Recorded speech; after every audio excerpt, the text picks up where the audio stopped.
Hi, I'm Jennifer Potter, Executive Director of Be Well Texas. Too many people are struggling alone these days, and alcohol and drug deaths are increasing. We started Be Well Texas to offer high-quality, science-based addiction treatment and recovery services anywhere, even at home. We provide compassionate, caring support virtually or in person. In many cases, there is no cost for treatment if you don't have insurance. Really. Welcome to Be Well Texas. We're glad you're here.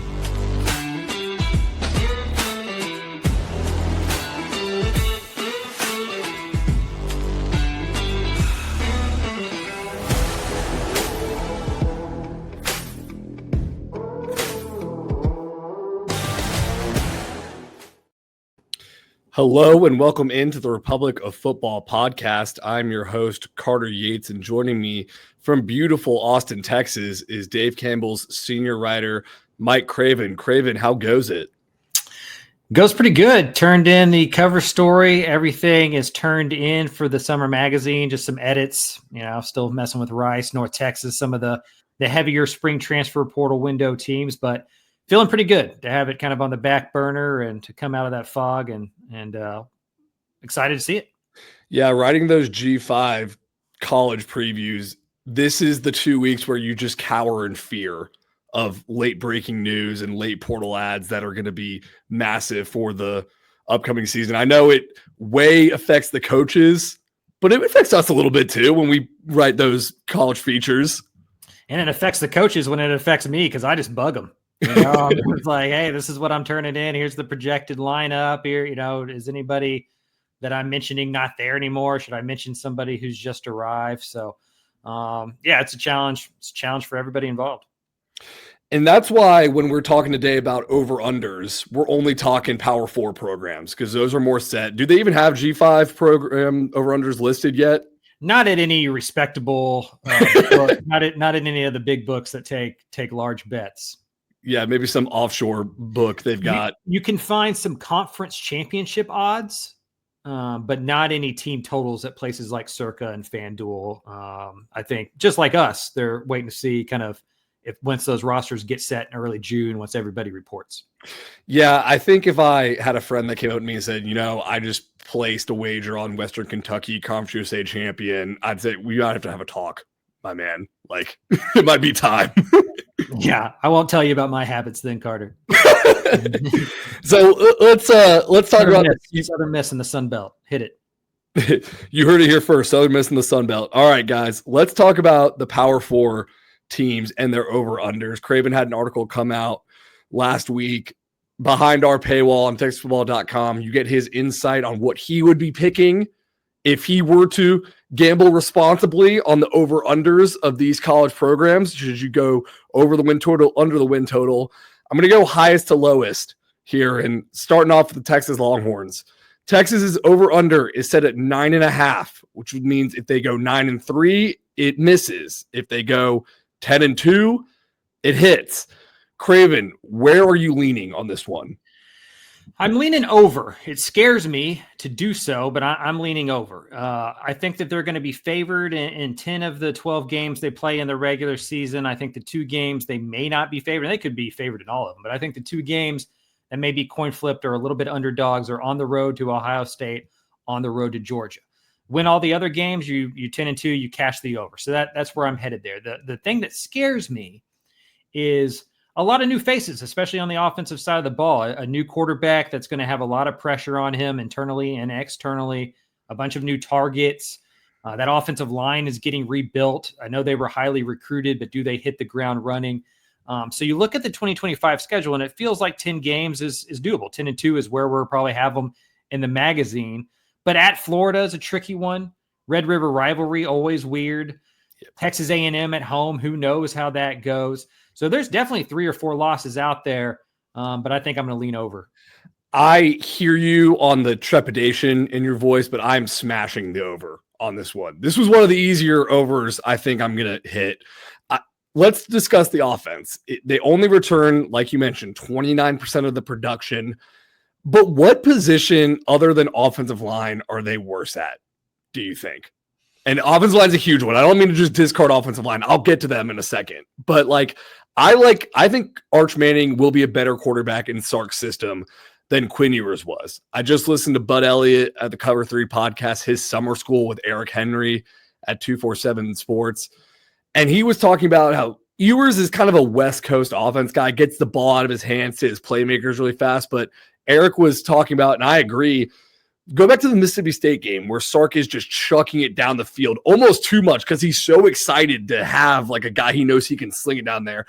And then combine that with the wide receivers they brought in who are all 6'1", 6'2", and above. It's a different type of downfield passing attack I think Texas is going to have this year. Yeah, I would argue maybe tight end they're worse at. That's losing Gunnar Helm. We'll see kind of, if that transfer from Cal can have that kind of production. I think wide receiver may be a wash. Matthew Golden was a first-round draft pick. I don't know if they have a first-round draft pick on the roster. They may with some of those true freshmen, but are they able to be instant impact players? Ryan Wingo was a big-time recruit. He had fewer than 30 catches last year. So how quickly can you hit the ground running with those young guys? I agree that the downfield passing game is going to be better. I think Arch Manning is a better quarterback than Quinn Ewers, but I don't know if Arch Manning in his first year as a complete starter is better than Quinn Ewers in his third year as a complete starter. Texas has done well the last couple of years of not losing any of those games that they're not supposed to. Do they get upset early in the season, like on the road to Florida a week before the Oklahoma game? That's one that sticks out to me. That week is typically tough for Oklahoma and Texas, that week leading in to the Red River game. If DJ Lagway hits and that Florida team is really good, that's a scary one. And then just the rivalry games at the end with Arkansas and A&M right after Georgia. So in the SEC, assuming 10 wins is always difficult, but I'm with you. If I'm placing my money down, on May 20th when we're recording this, I think it's more likely they go 10-2 than 9-3. I guess my point on wide receivers is, and that's definitely fair, that they don't have a first-round draft pick. Well, Ryan Wingo maybe, but not next year. I think in the aggregate they'll be better, and maybe I'm just saying that because I felt Isaiah Bond was disappointing last year and should have been the number one guy. Even when he was the number 2 guy, he wasn't contributing like a number 2. So you hope that Wingo takes that step of, okay, he's on that same plane as some of the guys in his class, like Ryan Williams, Jeremiah Smith. If he gets that many targets, he definitely did not have their production last year. And then also, did DeAndre Moore Jr. get LASIK surgery? Some friend at a wedding told me that, who's a big Texas fan, on the message boards all the time. So that could be just a message board rumor that he got LASIK surgery, but that'd be huge. Those message board rumors are more true than we like to give them credit. Yeah, exactly. I think, today we published a story like the most intriguing players for each team. And obviously for Texas, it's Arch Manning. Even if just for SEO, it's Arch Manning, right? But if not for Manning, I think Ryan Wingo is the answer. That's who I had there first. And then I was like, what are you, dummy? You got to put Arch Manning in it. Don't overthink it. Because Ryan Wingo, you're right. Like if he becomes, Jeremiah Smith is an outlier. That guy is incredible. But if he becomes a top 5, top 10 type of wide receiver in the country in the way that his recruiting profile was supposed to lend itself to, if he can really be the number 1, and that allows DeAndre Moore to continue to be the number 2, new tight end, Zach Indris comes in from Cal. He hits like the Texas passing game could be better for sure. I just think it's a could. I think a lot of us have just assumed that Arch Manning is going to be the finished product Arch Manning, and he's just going to get out there on August 30th and like all of a sudden that quarterback room or that quarterback performance improves. I'm just going to allow for a possibility that it's up and down in year 1. That we see some games where it's like, holy cow, this guy's the best quarterback in Texas since Colt McCoy. And then there's going to be some games where it's like, oh yeah, he's only started 3 or 4 games. Right.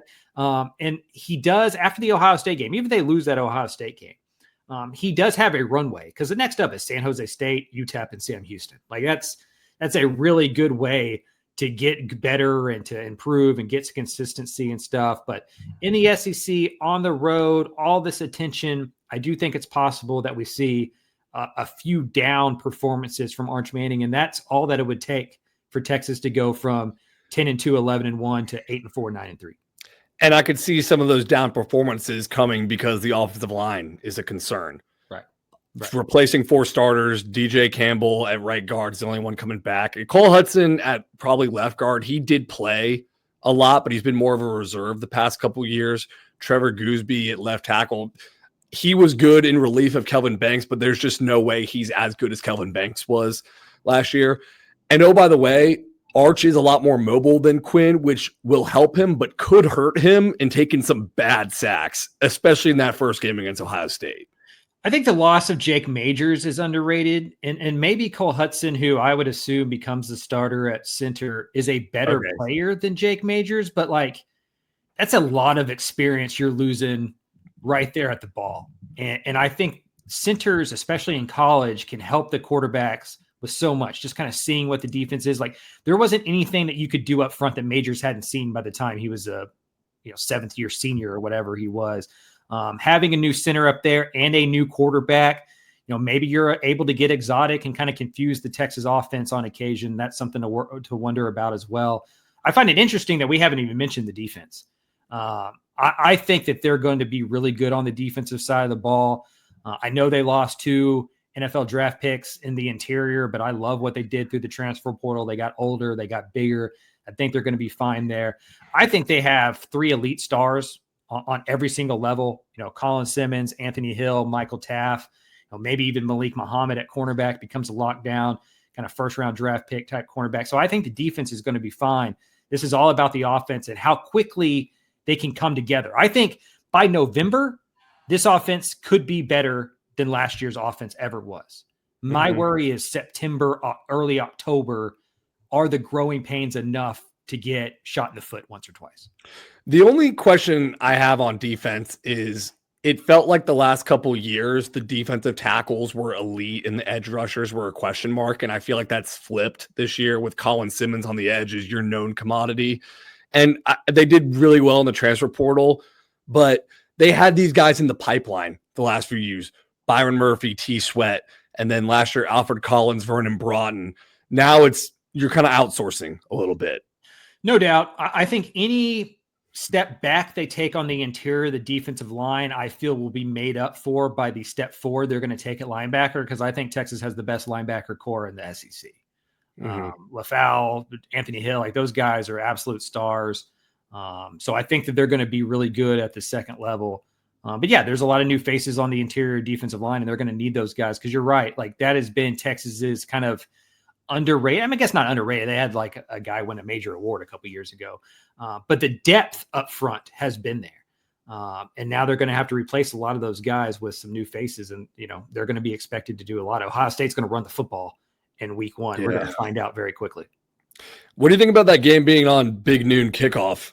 I don't want to get you I don't want to do time slot discussions for 45 minutes here and get everyone triggered, but well, I'm in the media and I'm going to be there. So give me all the noon kickoff. Oh, so you love it. Yeah. Right.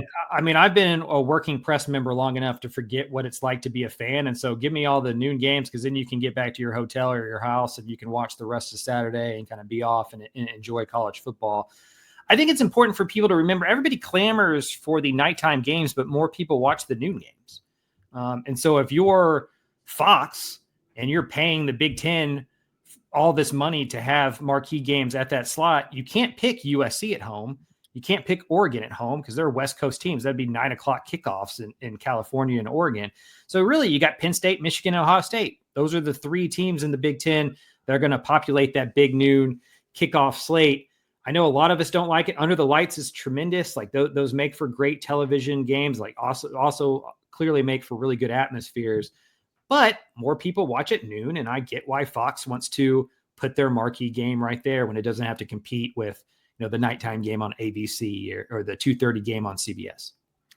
My last note on Texas, that same friend who alerted me to DeAndre Moore Jr.'s LASIK surgery had to take that Jonah Williams, the freshman who's technically a high school senior that you wrote the Rising cover on, killing it on the baseball team. He was like, he should just play baseball only. Like, what do you think about that? Because I thought, I was like, dude, Jonah Williams could start in the next 2 years on the football team too.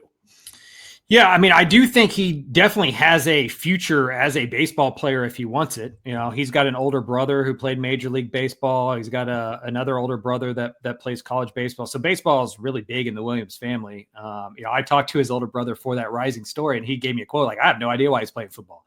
Right? Like, go make some money in baseball. You don't get your head kicked in, all that kind of stuff." But Jonah Williams, and you've seen this, like with the Florida thing a couple weeks ago. Like the dude's chippy. Like he's got the youngest of four brothers energy, right? Like he likes to fight. He likes the physicality. I think he's going to be a fan favorite on special teams and as a reserve player this year. And I think he's got a big future ahead of him on the football field if he wants it. And from talking to him and talking to his dad, I think he does want that, or at least he's going to give that a real go for a couple years before he makes any decisions otherwise. He loves football. All right, moving on to Texas Tech. The class of the big, I saw 365 Sports, good friends over there, David Smoke, congratulations on the Hall of Fame induction. They were going through your power poll, and you have Texas and Texas Tech as the top two. And there was a YouTube comment that was like, Texas is the class of the SEC. Texas Tech is the class of the Big 12. What a world. Yeah, what a world we're in right now. I mean, let's not crown them yet, but like Texas Tech has a chance to go Big 12 championship contention. The first conference championship it would be since 1976. Yeah. All right. Over under 8.5. Buddy, if they don't go over, like, come on now. Yeah. I mean, let me just read you the first 6 games of Texas Tech's schedule. Arkansas, Pine Bluff, Kent State, Oregon State, at Utah, at Houston, Kansas. Blah. If they're not at least 5-1, probably should be 6-0. Something's going on. And there is a volatility to the transfer portal that we saw with Florida State. If it hits and it's going well, you can have a magical run. But if it doesn't, I mean, Alexander the Great learned this, right? Like mercenaries they're not in it for the long. Like as soon as they saw elephants, they ran the other way, right? Mm-hmm. And like I think that happened at Florida State last year. They lost a couple games early. And everybody was out. The checks have already cashed. They weren't there at Florida State because they fell in love with the program or got recruited there. Like they were there as mercenaries. And I think that's going to be the worry for Tech. The hit rate, like if it hits, this is clearly the best roster in the Big 12. Like it's double the money that anybody else has spent in the Big 12. Like they have solidified the offensive line and the defensive line in a way that you couldn't in Lubbock before NIL. Like this is a true NIL love story, success story that's going on at Texas Tech. And then you combine it with the schedule, and 10-2, 9-3 feels like the floor to me. Like at Arizona State's a tough game, obviously. At Kansas State, a very tough game. If you can split with like the BYU, the at Utah, and then you don't have TCU, you don't have Baylor on the schedule.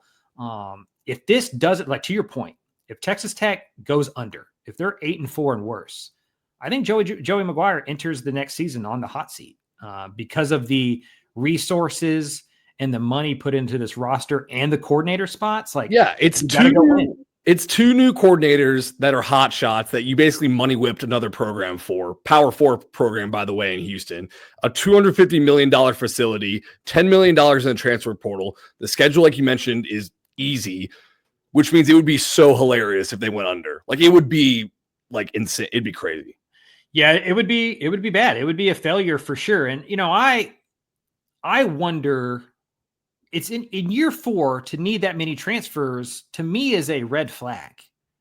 It is to me too. And so like you're betting on your ability to go into the transfer portal and get better right away. And I like what they've done. I mean, David Bailey's really good. That safety they brought in from the FCS level is supposed to be a stud. Reggie Virgil at wide receiver. Like they were excellent. Lee Hunter on the front of the defensive line, like all those offensive linemen, like this is a really good roster, but why in year 4 do you need to overturn it to that extent? So you got to hit and you got to hit it this year because eventually the results have to match the hype. And they did in year 1. And they haven't necessarily the last couple of years. And Joey would be the first one to say that. This is a huge year for him and that staff. The argument against it's a problem that you have this many transfers in year 4 would be that they've never had the money like this, and they're getting guys they probably couldn't have been getting. So they're just upgrading instead of having to do this out of necessity. But if you peek under the hood, and I was saying it and you were saying it at the beginning of 2023, like, why do they have so many transfers in year 3 of the Joey Maguire era on the offensive line specifically? And we're doing a thing in the magazine this year called Coaching Gossip. I think Athlon or somewhere else does that as well. And so I asked a bunch of the coaches around the state who are very friendly with Joey Maguire, kind of like, what do you think is going on in Lubbock? Like, what are your thoughts on this year? And I had a couple be like, Tim DeRuyter got fired because of personnel, right? Like, Bill Parcells wasn't making that defense good. Bill Belichick wasn't making that defense good. Like, that defense just stunk. The personnel just stunk. And they've been around long enough for the personnel to be better. And now they don't have the excuse that we don't have the right personnel or we don't have the coordinator that they want. They handpicked both coordinators, specifically the defensive coordinator, as you mentioned, from a Big 12 rival. And then they, got a bunch of really good starter level players on the defensive side of the ball. Like that, they have to be good. Like they just have to. They have to get to 9 or 10 wins. Or like I said, I think they go into 2026, like seriously wondering what the future is at the head coaching position, because you're not going to get better than this. Like as the rev share split starts to take a hold, in theory, these rosters should start evening out again in the Big 12. Like this is the year you have a market advantage in personnel. Go win, go get to the Big 12 championship. Go flirt with a college football playoff spot. You saw what Arizona State did last year without that kind of roster. Like they want to have an SMU type season. And that's, I think the personnel's there to do it. Now it's just, can you coach it? Now, can you actually go do it? Some of this is on Baron Morton and kind of his health and what he is as a quarterback. But I like Will Hammond as a backup as well. It's a huge, huge year for Texas Tech. I don't think there's any other way to say it. It's very interesting when the coaches talk to you, and I agree with them about the defensive personnel was bad last year, and that's kind of why Tim DeRuyter got fired. And I want to be very careful about what I say next here. That's why it was weird to me when James Blanchard got brought up as like he's the heir apparent at Notre Dame. Because, yes, of course, he's great at the transfer portal, but who else has a bank like he does going with him? I'm not saying James Blanchard is like overrated or anything, but they've missed on the defensive personnel. Yeah, I mean, I'm of the opinion that like a lot of times the general manager title is a little overrated in how we do this thing. Like, I think coaches still have a lot of say, scouting, development, all that kind of stuff. And development still really matters, right? It's one thing to get these players onto campus. Like then you have to develop them and turn them into stars. Like that's what they did so well at Baylor. Like getting Terrell Bernards and Jalen Petries like wasn't a big deal at the time. It was how they developed them into players and then they became superstars. Who is the best player that Texas Tech has recruited in this era that's like become, like it's probably Coy Aiken. Ben Roberts, maybe. Right. And so there's just not a lot to go point at and be like, oh man, they took this guy that they found and now he's going to be an NFL draft pick. The best 4 or 5 players on both sides of the football this year are probably going to be transfer guys, even like a Caleb Douglas that came in a year ago, but is still a transfer portal player. When Joey got there, and I know football has kind of changed over the last couple of years, but when Maguire got there and Blanchard got there, the thing was we're Texas high school football guys that are going to go recruit gyms in Texas high school football. We're going to polish them up and we're going to go do kind of what we did at Baylor with them. And so far that hasn't happened. And I think that's why they've had to go so portal heavy into year 4.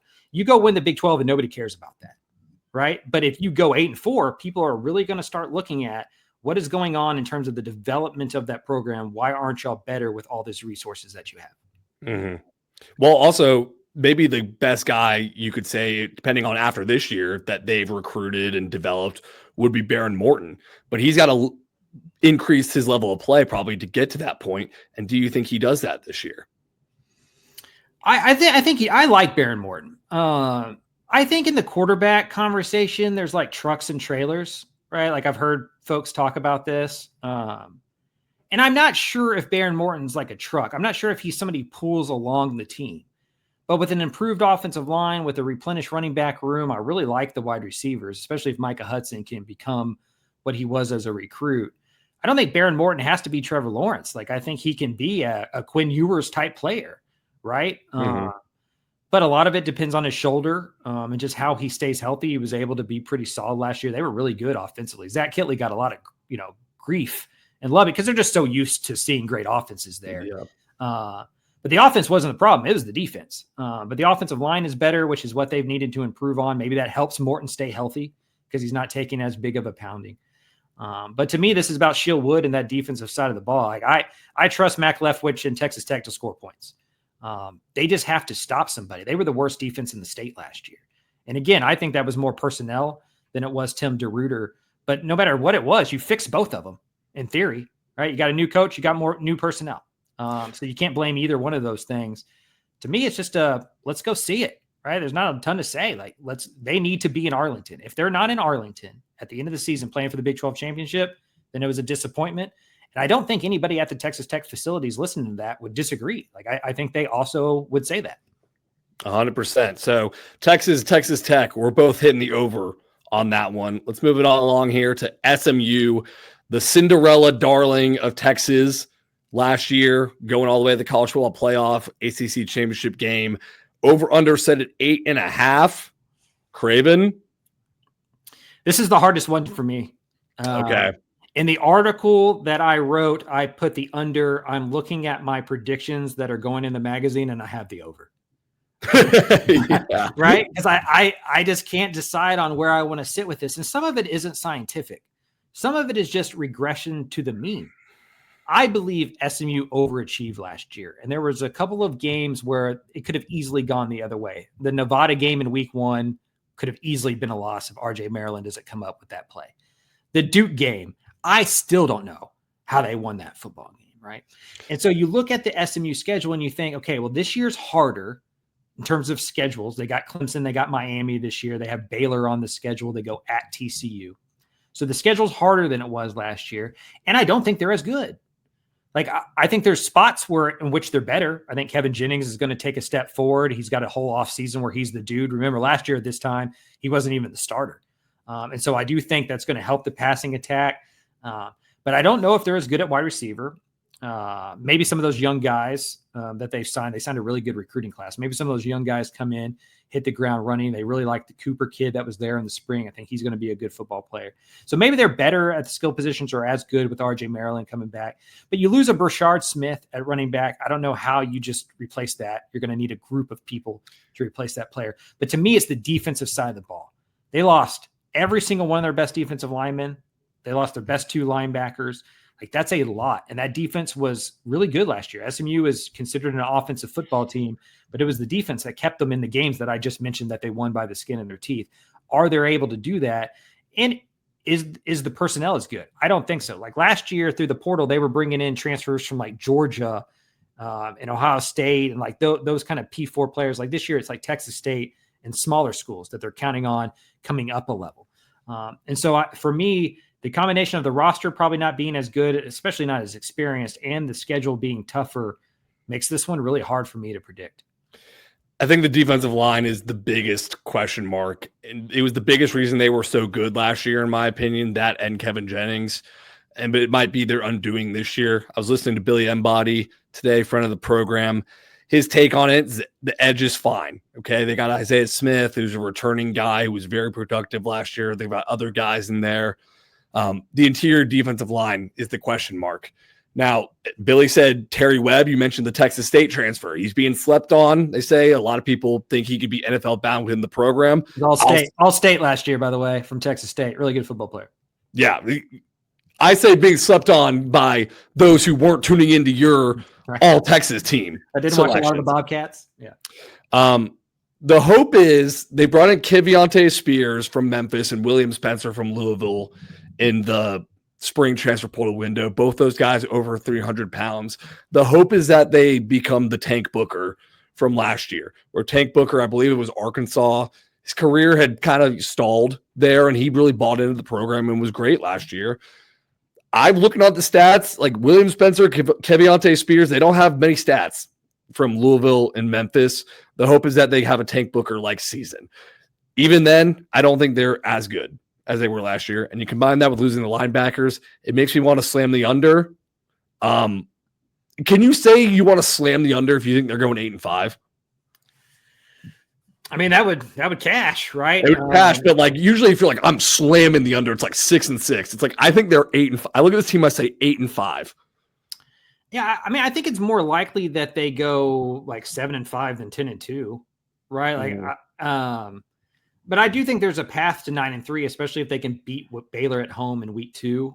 That's going to be a really big game. We'll talk about the Bears soon and their over and under. Like that's going to be a big early season game in terms of just the trajectory of both programs. And SMU gets that one at home.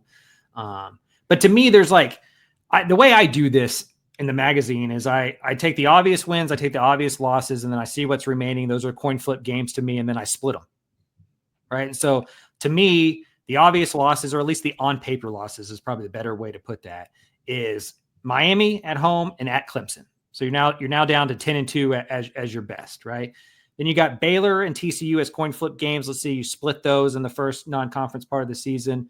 Now you're at 9-3. Your margin of error is gone from that. And you still have, a Louisville and at Wake Forest, Syracuse won 10 games last year, although I don't think that they're going to be as good. And that's why I'm hovering at 8-4 and 9-3. I don't think the ACC is that good, especially when you right. And so, like, could this SMU team win every single game other than Miami and Clemson? Absolutely. Could they beat Miami at home? Absolutely. Like, who knows what Carson Beck's going to be at quarterback, if he's even going to be the quarterback by then, based on his health. We know Mario Cristobal is good to lose a game he probably shouldn't as a head coach. I love that staff. Like Scott Simons, I think is probably the most underrated defensive coordinator in the country. If there's a guy that I trust to kind of take a hodgepodge group that hasn't coached before and turn it into a top 5 defense in the ACC, it's him. Lashley's offensive prowess, I think, speaks for itself. They have a quarterback, which is a lot of times the X factor in these discussions. So SMU going 9-3 wouldn't shock me, but SMU going 7-5 wouldn't shock me either. And that's I think the dilemma when we're talking about the ponies. All right. So SMU, I think we're both under probably. So we got Texas and Texas Tech over. SMU, we're both in agreement on under. Very curious to see what you think about Texas A&M. Their over under is 8. And you might ask, why is it not 8.5 or 7.5? Give us that half point. Well, it's because they've won 8 games 6 times in the last 11 years. So Vegas has them sniffed out. What do you think on this one, Craven? Push. You love 8-5. I do. 4, whatever it is. I mean, I have them at 8-4. I have the losses at Notre Dame, at LSU, at home against South Carolina, and at Texas. Now, if I had to pick an over or an under, I'm probably leaning under because I think it's more likely they go 7-5 than 9-3, just because of those games I mentioned. They'd have to win every single game other than at Notre Dame, at LSU, at Texas.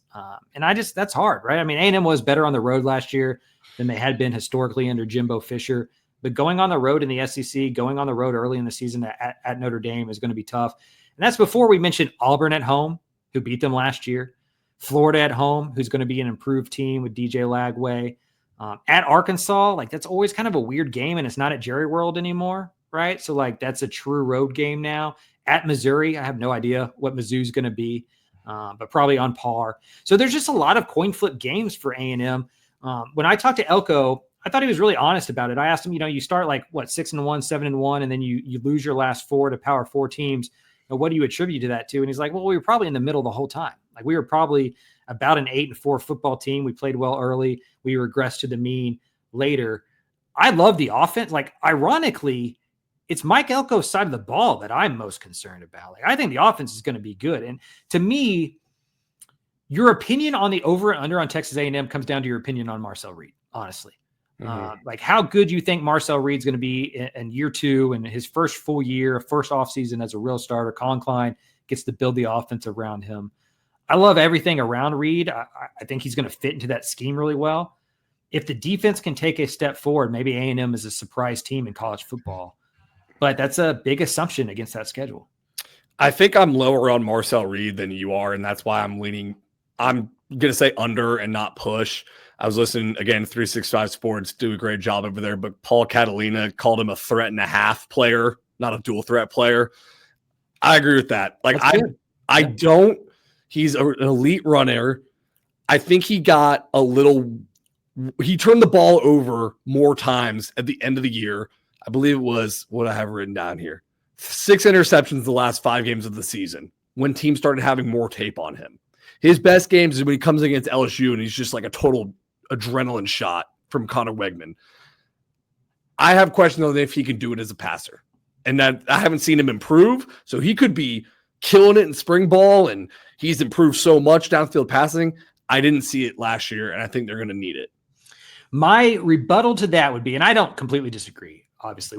He has to take a step forward. And none of us, except for maybe the coaching staff and the players in that locker room, could tell you if it's true or not. But Colin Klein reached the Heisman Trophy finals as a player without being a great passer. And if Marcel Reed was playing for Steve Sarkisian, I would sell Marcel Reed. Mm-hmm. Marcel Reed playing for Colin Klein, I think there's a way that the flaws are hidden. And with that running back room, Amari Daniels, Le'Veon Moss, Reuben Owens, with that offensive line, they returned all 7 of their best offensive linemen, including Mark Naboo, who missed last year with an injury, who was supposed to be their starting center. I think the wide receiver position is better, even with Noah Thomas now at Georgia. So everybody around him is better, and he has a full offseason not to be the second string guy. Like, he's getting all the snaps in the spring, all the snaps in the summer, all the snaps in fall camp. They get UTSA and Utah State to start the season before they go at Notre Dame. So I'm just assuming that he's going to improve a little bit, and that also an offensive coordinator who is a similar type quarterback knows how to hide some of those flaws, and maybe A&M can not need the vertical passing game in 8 or 9 of the games. Now, they will against Notre Dame. They will against Texas. They will probably at LSU. But even if they lose those 3 games, they still go 9-3 and hit the over. It's because their running backs are so good. You mentioned everywhere around Marcel Reed's better this year. Getting Le'Veon Moss back, I saw Adam Rittenberg at ESPN put him in the top playmakers article for the college football season. And he wrote in there, apparently Moss has strengthened his knee to the point where you can't tell anything happened.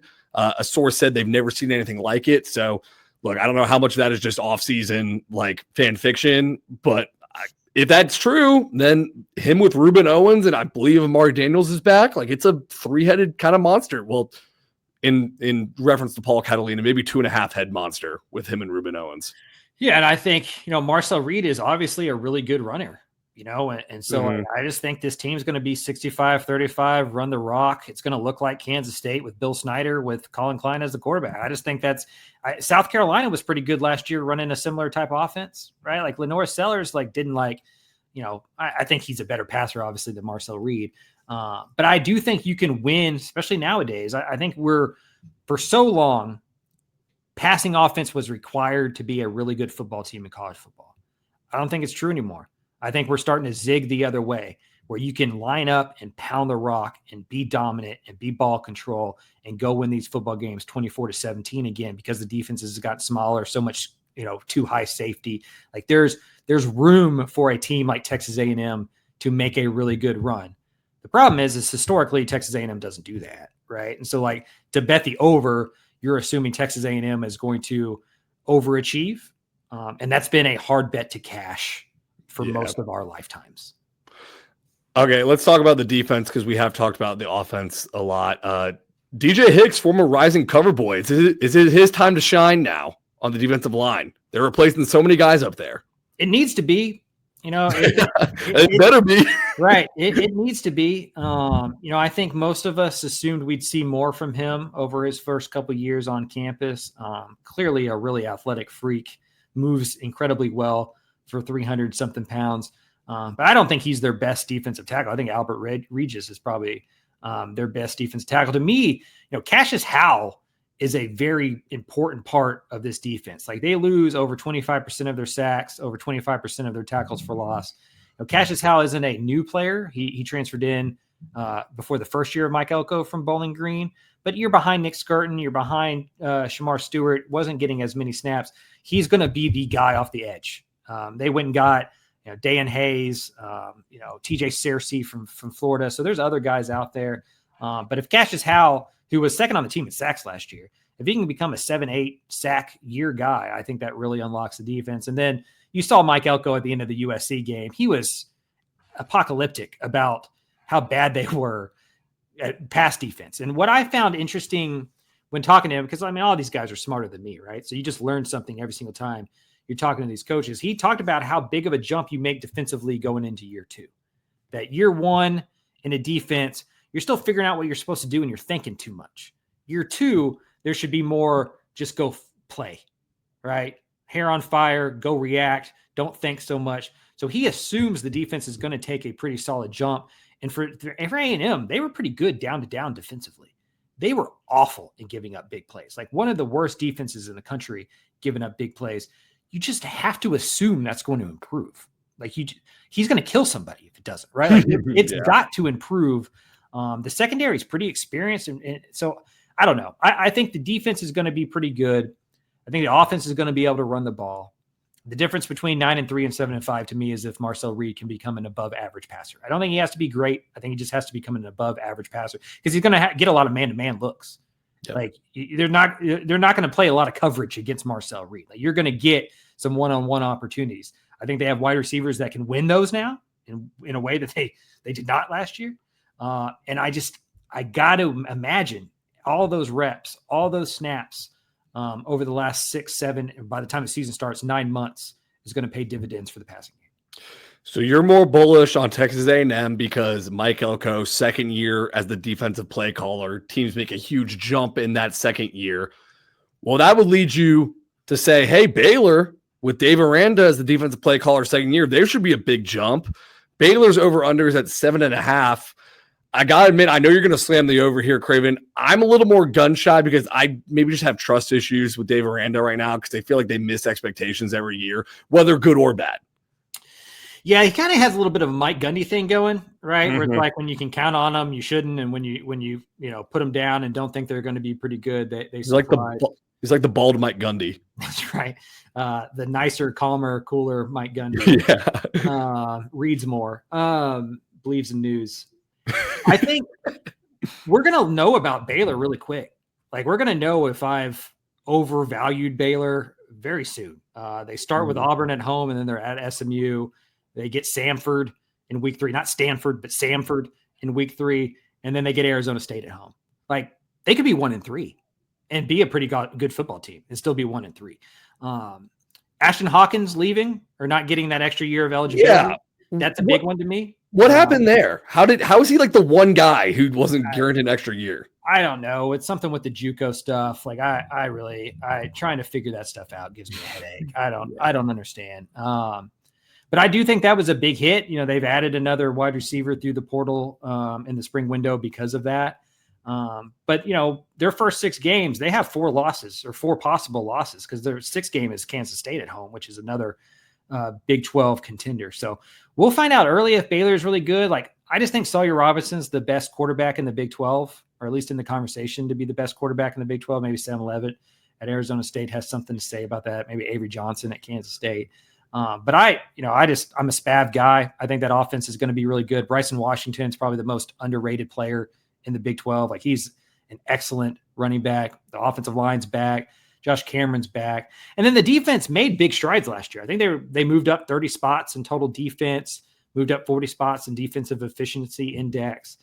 So they got better.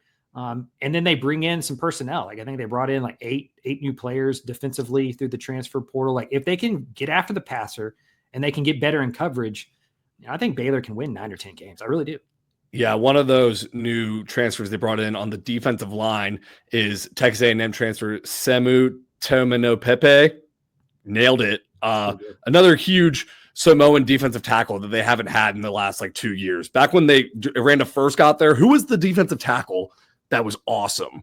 Like a fire hydrant Samoan guy. Yeah, I can't remember his name. He was awesome. Anyway, so they got another one of those. And they're going to be good. They're going to be awesome again. Are they? You just find a big ass Polynesian, put them in the middle of your defense. And those are the toughest people on earth.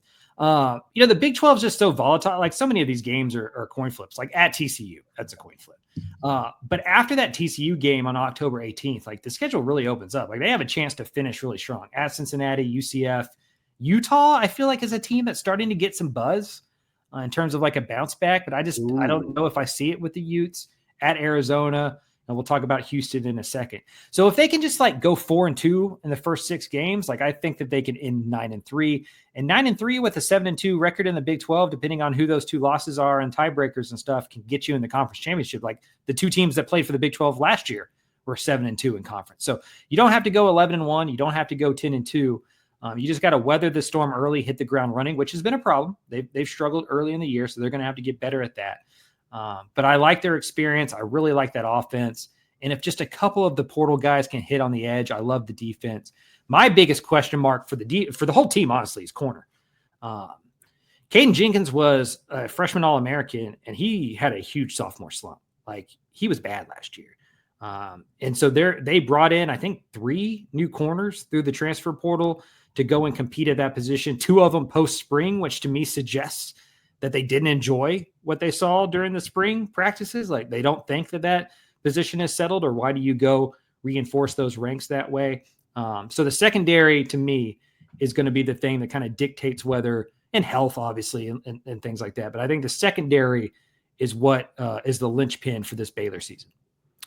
All right, so we're a little split there. I think I'm lower on Baylor than you are, but I'm still going to go over, and you're going to obviously ride the over. We got 2 more schools to talk about, guys, but before we do that, let's throw it over to our sponsor, Home Field Apparel. All these teams we're talking about with the over-unders, you can go get their merch at homefieldapparel.com using promo code DCTF for 10% off your first purchase. Hoodies, jackets, blazers, caps, like they got everything over there at Home Field Apparel. All the vintage retro logos. It looks a lot different from what you're going to see your friends and other fans rocking. I got Texas shirts I know that I love. Astro Blue Bonnet Bowl shirts from 1980s and stuff like that. I love how they fit. So head on over to homefieldapparel.com, promo code DCTF for 10% off your first purchase. Okay. Rounding out the Power 4 conferences, TCU's over-under is 6.5. I'm slamming the over. I've been lower on Texas A&M and Baylor probably. I'm hitting the over on this so hard. Yeah, if TCU's over doesn't hit, I don't know if I make my mortgage. It feels really low. Like, well, we'll go to who they're tied with at Houston. How the hell did that happen? I think some of this is just like the books going, like shrugging their shoulders at the Big 12 and being like, we're going to put everybody between 8.5 and 5.5, and like, who knows? We'll just hope that there's so much variance that enough of them will hit the opposite way from the public. But I think TCU is criminally underrated. I think that they're a Big 12 dark horse contender. A relatively manageable schedule. I don't think the schedule scares you too much. Josh Hoover at quarterback. Like, I think the offense is going to be really, and they're kind of the opposite of Tech, right? We're like Tech, Joey McGuire going into year 4, transfer portal heavy, splashed in the portal, went and improved the personnel, not betting on the guys who have been recruited the last few years. TCU is doing the opposite. They weren't that transfer portal heavy. Outside of wide receiver and a couple spots defensively, they're really relying on their recruiting and their development. Offensive coordinator in year 3, defensive coordinator in year 2, head coach in year 4, quarterback going into multiple years of being a starter. I think the Horned Frogs are criminally underrated here. I thought it was going to be 7.5. I really did.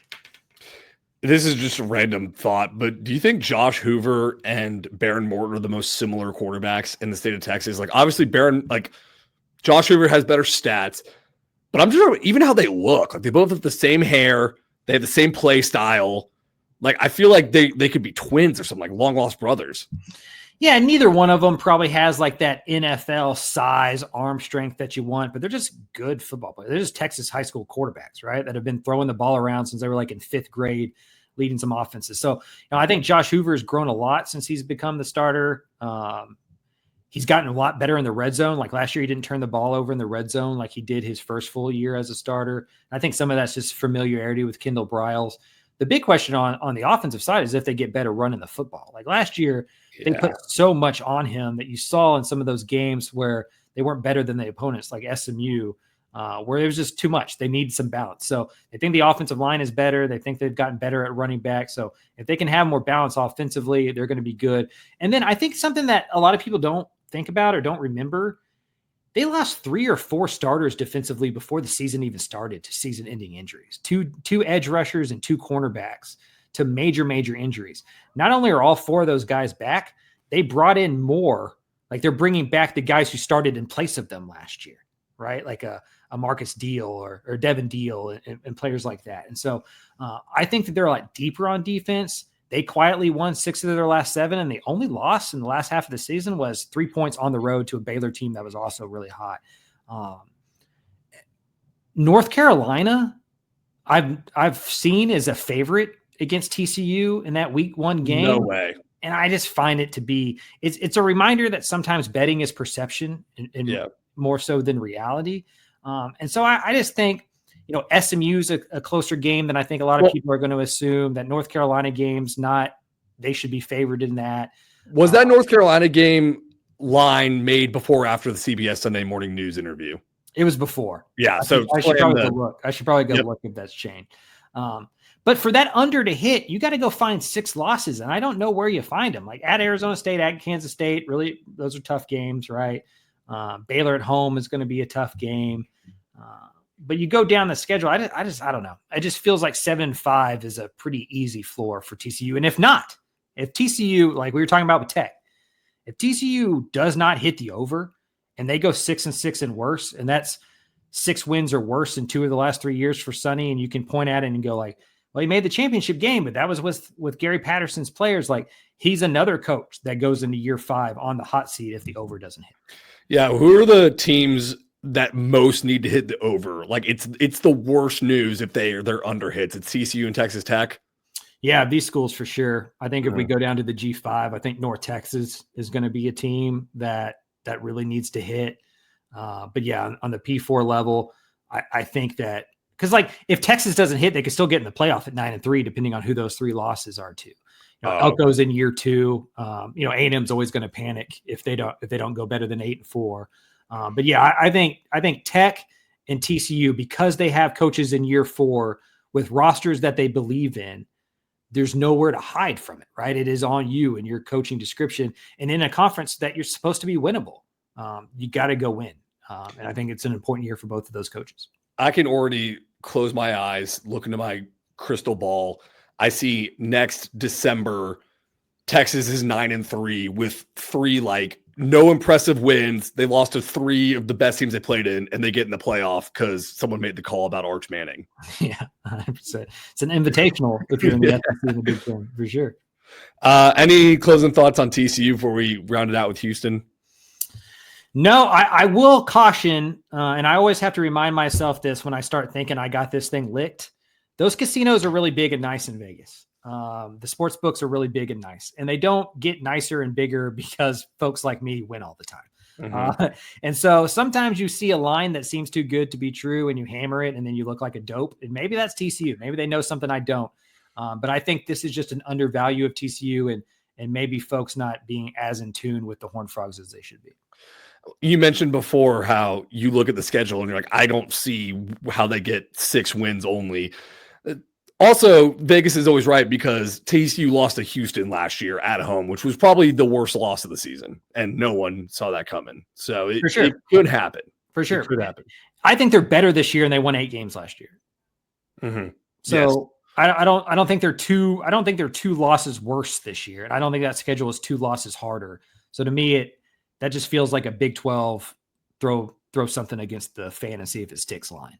Oh yeah, it's definitely a responsible put your mortgage on it if you're going to do it. So, but again, anything can happen. So, all right, round it out with Houston.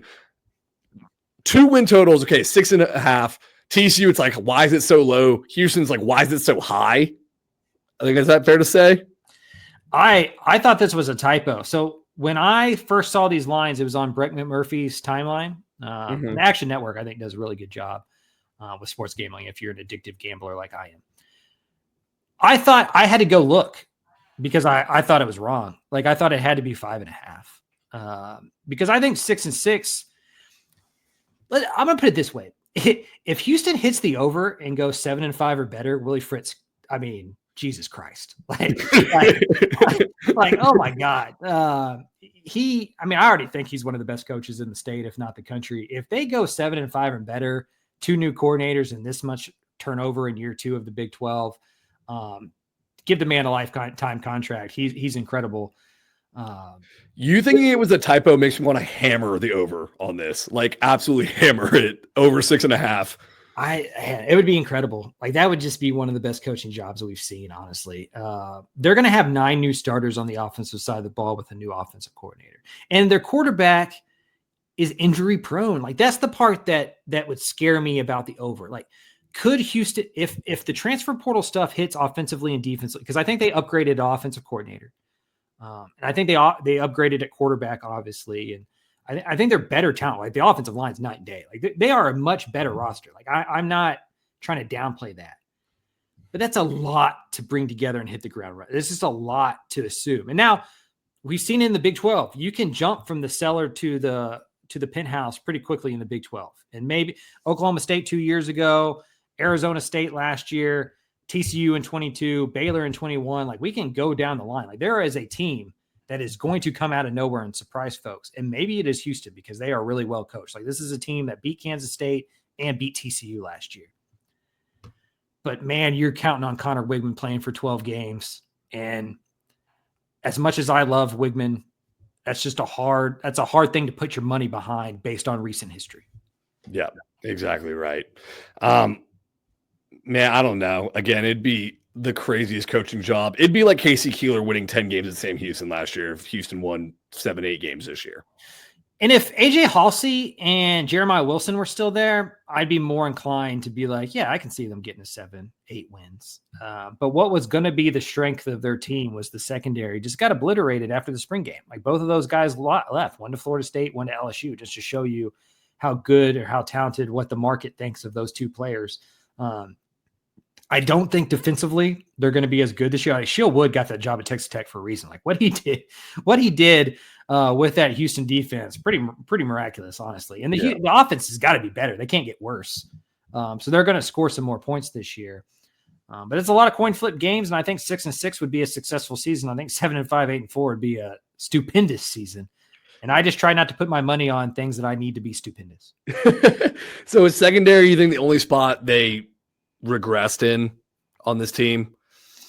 Like, are we saying this whole team's better except the secondary? And honestly, that was kind of because after the transfer portal in the spring window, which is hard to control. Yeah, I mean, maybe linebacker, they take a step. I don't know. It depends on some of those transfer portal. I like what they did in the spring portal window defensively in the front seven. They really like some of those frontline players like Brandon Mack and Carlos Allen. I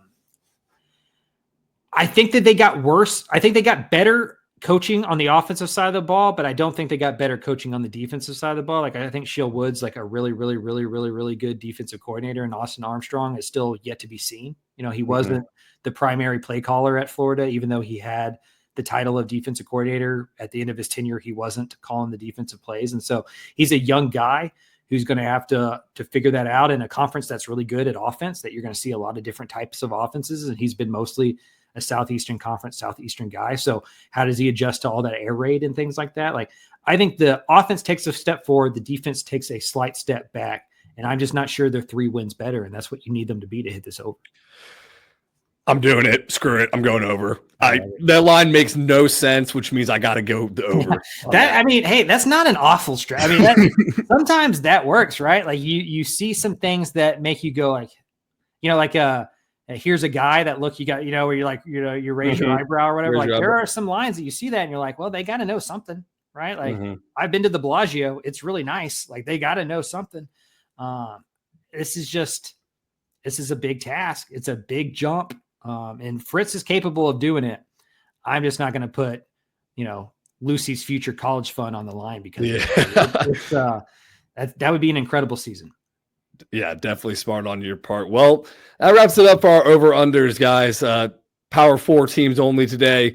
When the G5 ones come out and they're a little more solid, get on maybe that Caesar sports book or something, not some offshore book, then we'll do those. But it's going to wrap it up for us. Craven, any closing thoughts out the door? Nope. No closing thoughts. I think we nailed this all. It's a Never wrong. possible big year in the state. Like, look at these lines. There is not a single team that's predicted to not be a bowl team. Mm-hmm. Right? Like, it Which is scares me. a good year in the state. I think there's a strong chance that the team playing for the SEC championship, the team playing for the Big 12 championship are Texas teams, and we'll see what SMU is able to do. Right? So, like, we have 3 power conferences represented in this state. I think there is a outside shot that all 3 have a Texas team playing for a championship at the end. And a lot of that is because of the quarterbacks that are back and the quality of coaching we have. Man, it should be a fun year. We'll be covering it all year long. Stick with us from May until December. It's going to be a fun ride. For Mike Craven, senior writer, Dave Campbell's Texas Football, I am Carter Yates, signing off the Republic of Football podcast.